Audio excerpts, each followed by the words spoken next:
যুদ্ধ সোমা, আপনি কি শুনতে পাচ্ছেন? জাবেদ, আমি আপনাকে শুনতে পাচ্ছি। সোমা, শাহবাগের প্রজন্ম চত্বরের আন্দোলনের এখনকার পরিস্থিতি সম্পর্কে আপনি আমাদের কিছু জানান।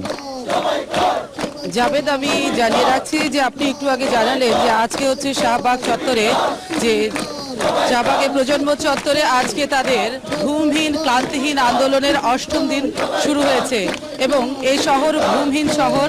এই আন্দোলন ঘুমহীন আন্দোলন, আসলে পুরো দেশটাই একটা ঘুমহীন আন্দোলনের ঠিকানাতে পরিণত হয়েছে এই শাহবাগ চত্বর।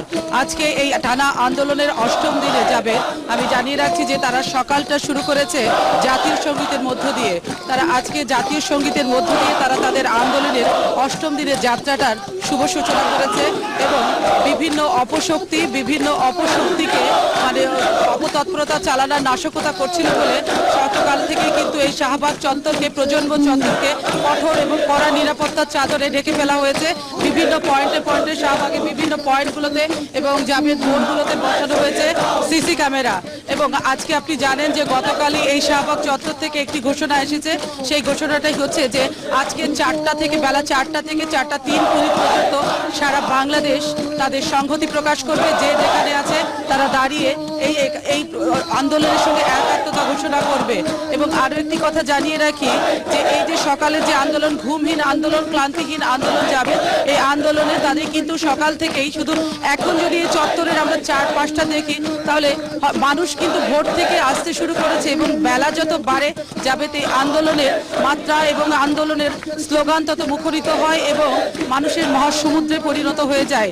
যাবে এইখান থেকে এখন ভোর থেকেই আন্দোলন শুরু হয়েছে এবং এটা সারা রাত চলে। এটা আপনারা জানেন, এতদিনে পুরো বাংলাদেশ না সারা বিশ্ব এটা জেনে ফেলেছে। এখন এই ভোরবেলা, সকালবেলা এই আন্দোলনটা নির্ঘুম আমরা দেখেছি। আশেপাশে যে জায়গাগুলোতে আছে তারা কিভাবে তারা আন্দোলনের সাথে শরিক হচ্ছে এবং অনেক বৃদ্ধরা এবং একটু আগে দেখেছি দলে দলে ছোট ছোট শিশুরাও কিন্তু এখানে যাবে আসতে শুরু করেছে। এবং দিন যত বাড়বে আন্দোলন তত বাড়বে, আন্দোলনের মানুষের স্রোত তত দ্বিগুণ হবে যাবে। এবং যাবে এখন ছিল এই প্রজন্ম চত্বর থেকে ছিল, এটাই আপনার কাছে আমাদের সর্বশেষ সংবাদ। আমরা পরবর্তীতে আবার আপনার কাছে ফিরে যাব। ধন্যবাদ সোমা। আরও একটি নির্ঘুম রাত, দাবি যুদ্ধাপরাধীদের ফাঁসি আর জামায়াতের রাজনীতি নিষিদ্ধ। ক্লান্তিহীন স্লোগানে উত্তাল শাহবাগ প্রজন্ম চত্বর। মঙ্গলবার শাহবাগে জ্বালিয়ে দেওয়া প্রেরণার প্রদীপ জ্বলজ্বল করছিল সোমবার রাতে।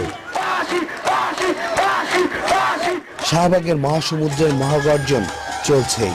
শাহবাগের প্রজন্ম চত্বর থেকে তা এখন সারা দেশ জুড়ে।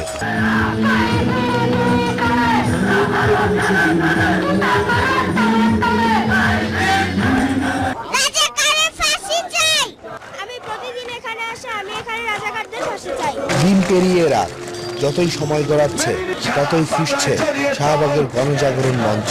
স্লোগান, কবিতা, নতুন প্রজন্মের গান আর বক্তৃতায় সরব প্রজন্ম চত্বর। গত মঙ্গলবার রাজাকার যুদ্ধ অপরাধীদের সর্বোচ্চ শাস্তির দাবিতে তরুণরা যে চেতনার প্রদীপ জ্বালিয়েছিল, সেই চেতনার প্রদীপ আজ ছড়িয়ে পড়েছে দাবানল হয়ে। আর এখানে শুধু তরুণরাই নয়, তরুণদের মতো যেমন বৃদ্ধরা রয়েছে তেমনি ভাবে ছোট্ট শিশুরাও নির্ঘুম রাত পার করছে, এখানে দিচ্ছে স্লোগান, চালিয়ে যাচ্ছে আন্দোলন।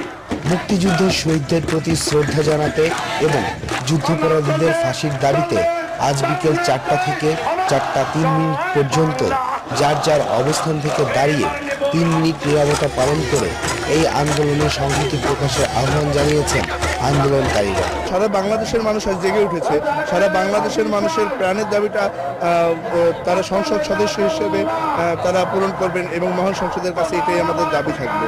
আন্দোলনে আসা তরুণ তরুণীরা বলছেন, বুকের রক্তের বিনিময়ে 9 মাস মুক্তিযুদ্ধের পর যে বাংলাদেশ স্বাধীন হয়েছে, সেই বাংলাদেশের মাটিতে যুদ্ধাপরাধীদের সর্বোচ্চ শাস্তিই পারে তাদের ঘরে ফিরিয়ে নিতে।